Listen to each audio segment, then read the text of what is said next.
আসসালামু আলাইকুম প্রিয় দর্শক। আজকে পহেলা রমজান। সকলকে জানাই রমজান মাসের শুভেচ্ছা।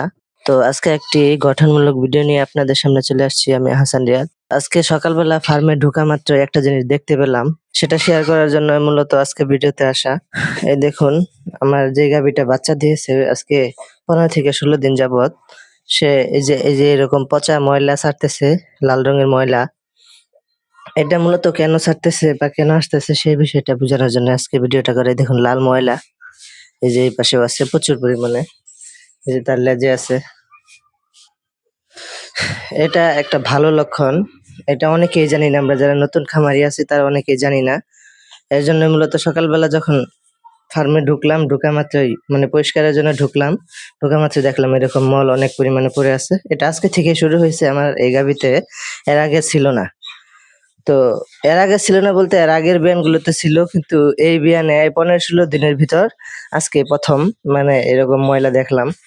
এটা মূলত আপনার গাভী যখন দুধ ছাড়ে, মানে আপনি তাকে খাবার দিবেন, সে দুধ দিবে, সেই সময় আর কি এরকম ময়লা আসে। প্রথম বাচ্চা দেওয়ার পরে আসে সাদা ময়লা, আঠালো, ওই সাদা মলের মতোই আঠালো, ওটা সাদা কালার আসবে।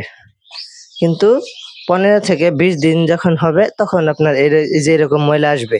এরকম ময়লা যদি আপনার গাভীতে না আসে, এরকম ময়লা যদি আপনার গাভীতে না আসে তাহলে বুঝতে পারবেন আপনার গাভী ময়লাগুলো পরিষ্কার হচ্ছে না।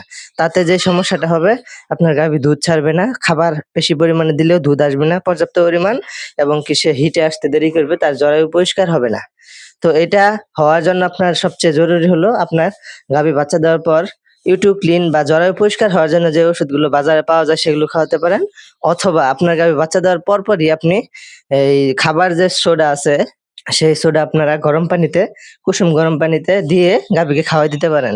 এটা খাওয়ালে কি হবে, আপনার গাভীর জরায়ুটা তাড়াতাড়ি পরিষ্কার হয়ে যাবে। যে এরকম মল আসবে, এরকম মল আসার আরেকটা বড় সুবিধা হচ্ছে আপনার গাভী পর্যাপ্ত পরিমাণ দুধ ছাড়বে, খাবার দিলেই দুধ ছাড়বে। এমনিতে এরকম মল না আসলে আপনি যতই খাবার দেন পর্যাপ্ত পরিমাণ দুধ ছাড়বে না, উলানে চাপ আসবে, এবং কি গ্যাস অ্যাসিডিটি হওয়ার সম্ভাবনা অনেক বেশি।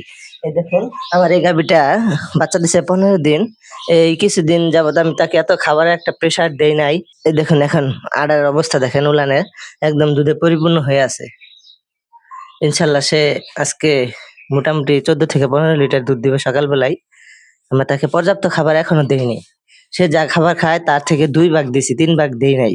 3 ভাগ আস্তে আস্তে আমরা সেটা বাড়াবো, যাতে কোনো গ্যাস ফল না করে। সে দেখেন উলানের গঠনটা দেখেন।